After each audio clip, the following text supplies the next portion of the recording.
श्री संत Gajanan Maharaj English medium school, Ghatanji Pandhurna रोडवर शाळेची प्रशस्त अशी इमारत, बालकांसाठी सुसज्ज असे खेळाचे मैदान, अत्याधुनिक कम्प्युटर लॅब, आकर्षक वर्गखोल्या, परिपूर्ण अशी लॅबोरेटरी रूम, विविध प्रकारचे खेळ साहित्य आणि अनुभवी शिक्षक वर्ग। शालेय अभ्यासक्रमाबरोबर आमचा भर असतो तो एक्स्ट्रा करिक्युलर ॲक्टिव्हिटीजवर। तर त्या ॲक्टिव्हिटीजवर आम्ही जास्त भर देतो। आपल्या पाल्यांच्या उज्ज्वल भवितव्यासाठी आजच प्रवेश निश्चित करा। या अनुषंगाने मुलांचा सर्वांगीण विकास इथे होतो आणि एक उत्तम नागरिक बनून विद्यार्थी इथून बाहेर पडतो। नर्सरी ते वर्ग 10 पर्यंत प्रवेश सुरू आहे। संपर्क करा Sant Gajanan Maharaj English medium school, Pandhurna road, petrol पंपाजवळ, घाटंजी।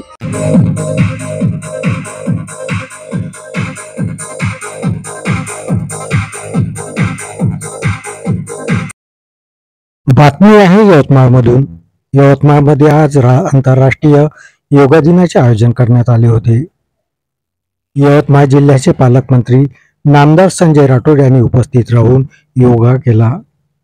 यवतमाळचे जिल्हाधिकारी विकास मीना, जिल्हा क्रीडा अधिकारी घनश्याम राठोड, तहसीलदार योगेश देशमुख, एनसीसी कर्नल नायर, समाज कल्याणच्या सहाय्यक आयुक्त मंगला मून, राजू पडगिलवार यांच्यासह मान्यवर हे यावेळी उपस्थित होते।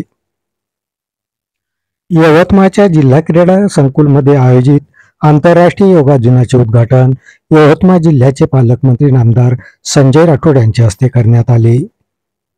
प्रत्येकाच्या दैनंदिन जीवनात योगाचा समावेश होणं आवश्यक असल्याचं मत पालकमंत्री संजय राठोड यांनी यावेळी व्यक्त केलं। नामदार राठोड हे उद्घाटन प्रसंगी बोलत होते।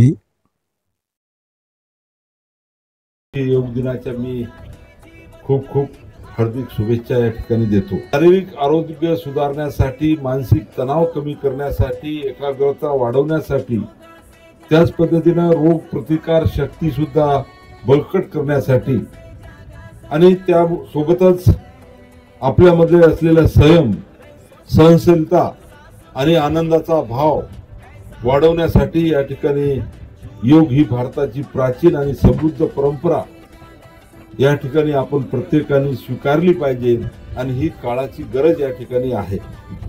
हजारो वर्षापूर्वी ऋषीमुनींनी विकसित केलेली ही कला आज संपूर्ण जगाने स्वीकारलेली आहे। मग भारत देशामध्ये खऱ्या अर्थानं प्राचीन आपली ही कला जेव्हा जग स्वीकारतो आहे तर भारतीयांनी या ठिकाणी प्रत्येकाने खऱ्या अर्थानं ही कला संपूर्ण आपण स्वीकारली पाहिजे।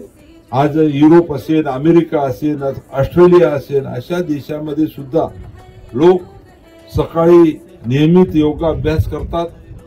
युवा पिढीने, खास करून विद्यार्थ्यांनी आणि कामाच्या दगदगीमध्ये अनेक नागरिक या ठिकाणी जे असतात त्यांनी योग अभ्यास सुरू करणं ही सुद्धा फार गरजेची गोष्ट आहे।